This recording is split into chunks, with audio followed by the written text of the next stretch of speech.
Welcome to the Rad Conversations podcast.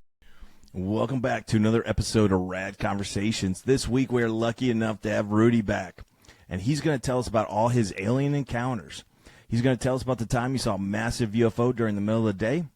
He's going to talk about the time he was abducted and probed, and he's going to tell us what he feels aliens are doing down here on Earth. All that and more coming up on this episode of Rad Conversations. And remember, if you enjoy the show, please like, comment, and share. All right, let's get to Rudi and all his alien encounters. Rudi, first tell us, where were you when you saw that massive UFO? I was teaching archery to children in West Texas, by where the Marfa Lights are. I was out there in a van. We were going with staff out there to teach archery and woodworking and things like that to some children. And while we were driving along, about 5 o'clock, broad daylight, maybe 6 o'clock.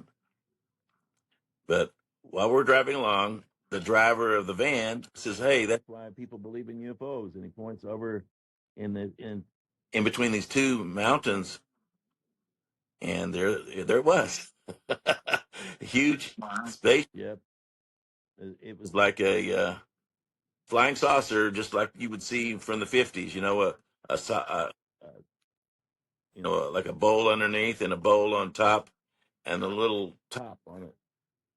And it was a metal. It wasn't a light. It was a metal flying saucer, and it was there. And so I looked over it and said, "Yeah, because that's what it is." And so the driver pulled over, and the other two people in the van were looking, and one of them said, "Oh, wow." But the other guy said, "I don't see it." you know. Well, one of the guys was partially blind, so I can understand him not seeing it. But the other guy, anyway. So we get out of the van, and we're all bringing out our video cameras, right? And we're trying to take pictures of them, of the spaceship. And, and then it took off. Like in an instant, it was far away. But the thing is that what was interesting about it, and why I think it was a physical, or at least partially physical spaceship, is that it kicked up a tornado while it was leaving, and it kicked up a tornado, and it knocked down telephone lines right close to where we were. And so we get to the camp, and the electricity's out. Okay. And it starts to rain and thunder. So it had some kind of physical interaction with the earth, or with that place where we were. And so we looked. Well, I mean, it's kind of hard to say exactly how big it is, but it filled up the space between two mountains, in my visual field. Imagine you're looking on the screen, and you're looking out maybe a mile or two. It filled up like 2/3 of what I could see between the mountains. So it was big, and it was metal. It was like a kind of a bluish gray, metallic color. Didn't have any seams on it. Didn't have a welding seam or anything like that. It was just very smooth. And then on the top of it had this top hat, observatory kind of thing. And I didn't see people or beings inside of it, but I clearly believed that there was something in it, and it flew like 10 miles away, and I took a picture of it at that time, but it was so tiny that it was blurred, just a little speck. Wow. And did you guys talk the rest of that van trip about what you just saw, or was everybody quiet all the way to where you were going? Well, the one guy who saw it, I know he saw it. He was looking at it. He says, "Well, I don't believe in UFOs." He just saw it, right? And so I didn't know if I believed in UFOs exactly like that, but at that point, I mean, there's no. I'm not going to say no, it didn't happen, and I'm not saying I didn't believe in UFOs because I have had interactions with other things. But the one guy who pointed it out at first, we met with his um, wife to have dinner. A year or two later, and he told us that I can't talk about it anymore. Well, my wife will not let me talk about it. but but I reported it to. Well, do you have pictures? Well, I got a little speck that didn't show nothing, but it happened and it's real, and I saw it broad daylight. Do you think we've reverse engineered anything, humans, and then we're up there flying around with them? Maybe so. I mean, there might be a bunch of them. My brother saw a triangular one, and I looked it up, and there's something like a TR3 that it's like a triangular shaped spaceship. That's probably ours. I mean, I'm not saying it's something that I know from classified information. That's just saw it, right over the top of where he lives. So I'm pretty sure that's probably ours. Now, you got abducted by some aliens. How long ago did that happen? It was around the same, well, a little bit after I saw the spaceship. About several months later, I was working in a different location, and I was doing a radio show, and I'd interview people about near-death experiences and alien abductions and things like that. I mean, Bigfoot, interesting things, demons, and And I was getting on their radar, I guess. They started pinging my show with like an echo, and I finally had to shut it down. Just I couldn't do it anymore.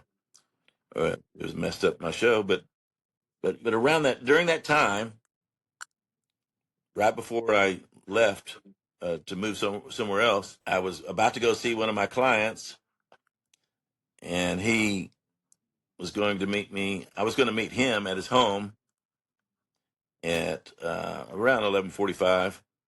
And anyway, I was on time. I had plenty of time to get there with 15 minutes to spare.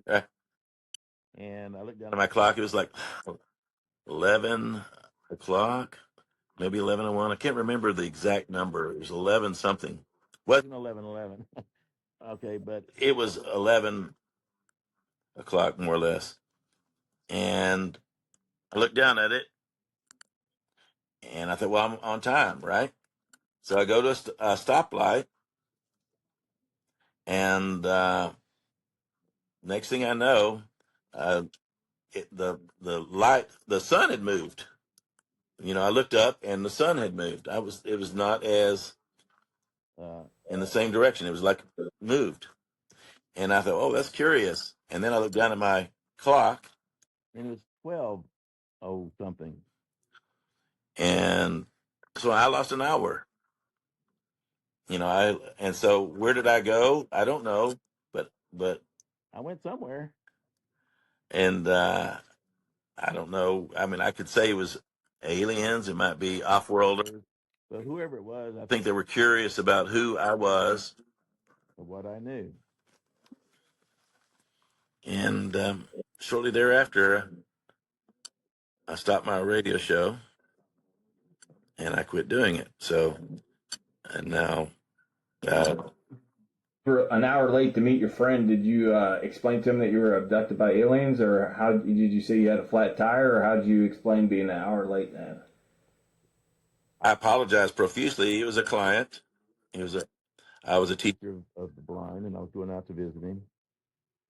And because not too many blind people drive. The ones that do, I get right off the immediately.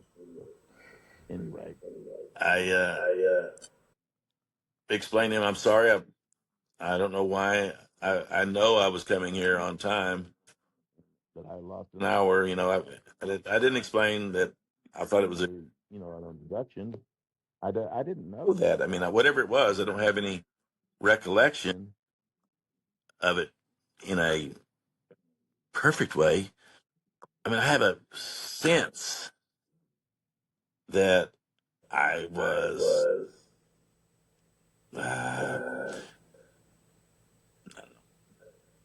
probed something. They wanted to know what was in my head.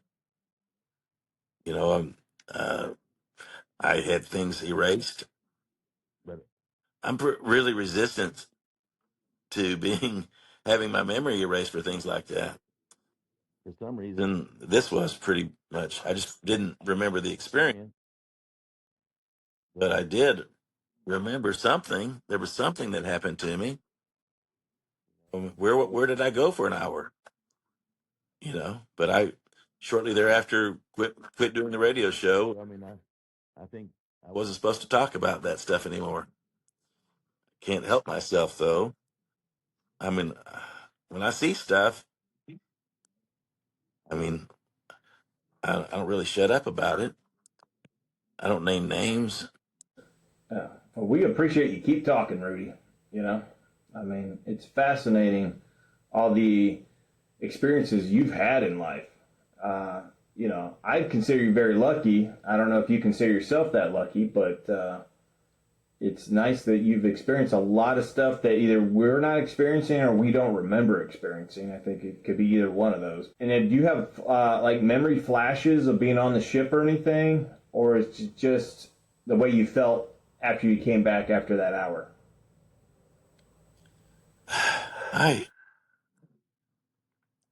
They've all, ever since my near-death experience, they're like keeping track of me closer than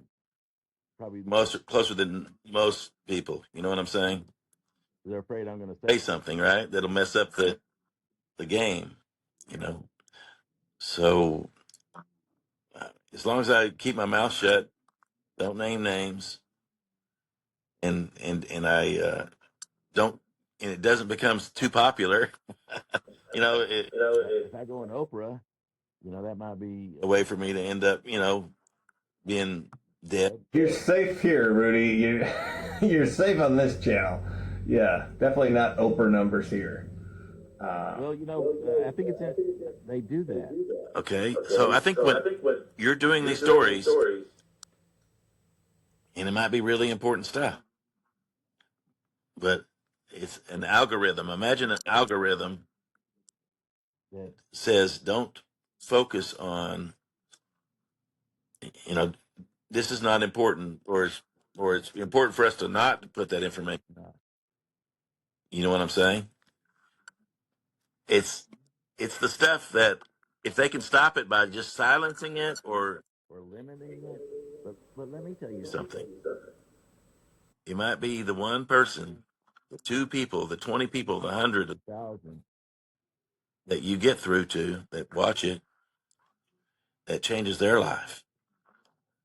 And they go on the rest of their life thinking differently. And so that's how you win. Though, it may seem inconsequential what you're doing to yourself even. But the fact that it's out there means that it might be out there forever. Infinitely, that somebody might come along behind you, and see it, whatever it is you're telling the world through your show. And that changes everything. So don't give up. Yeah, sometimes when I'm at the airport, and you know how at the airport where you're waiting for your flight, there's seats.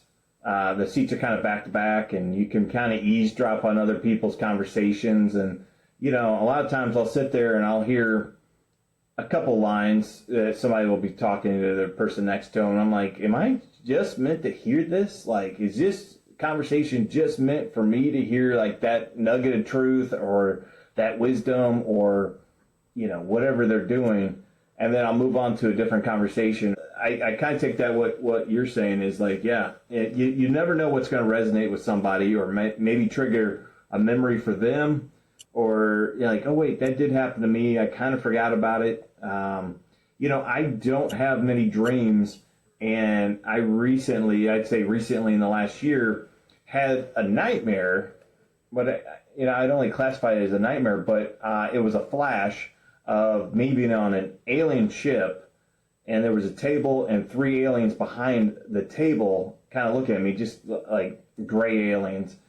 And I just had the flash of the image, and then I'm like, oh man, I've had this before. But then that's it. And, and I don't dream a whole lot. So for me to even remember a dream, but much less, I never remember having an alien dream before, but just me having the initial response to seeing three aliens stand behind a table is like, oh, I've been here before, and then gone. I don't know what I'm supposed to take from that, but I won't let myself forget about it. But just in case it ever comes back again. Or Rudy, what of all your alien experiences and stuff, what do you take the most from them? That they're just here to just keep watching us? Well, imagine a game show, and they're like the people who make sure that people are in the right places. Like you need to be here at this point, and if you're not here, then they're going to get on you, and they're going to be encouraging whenever you are where they want you to be. Now, if you don't want to be where they want you to be, then I don't think that have our best interest at heart. Not always. I think most of the time they probably are trying to keep us alive, to keep us from going down the road the wrong direction, or they're trying to help us, and a lot of times we don't listen. Okay, so these aliens, I don't think that they're that part of it. I just think they're like the technician. You know what I mean? That they're the ones that are adjusting us. Like tweaking it, like a lawnmower. We're their lawnmower, and we have a job for you to do, and we're trying to tweak you to where you run lean or rich or whatever, and they're trying to get you to do what said you would do.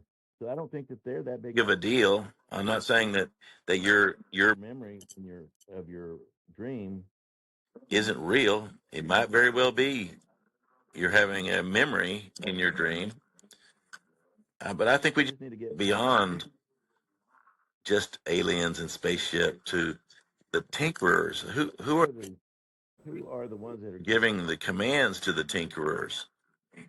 I don't think all of them have our best interest at heart. I mean, why would you create a being who's going to go and shoot people in a war, or attack somebody in a going down the street in Chicago? Why would you create beings who do that? But they get off on it, whatever it is. I mean, either positive or negative. I think that they get some of the whoever it is that controls the controllers, that's interested in our lives. They either enjoy our positive things that we do with our life. We're helping other people, and I think that other ones, they enjoy war. They enjoy, gangbangers shooting at each other, or hurting one another.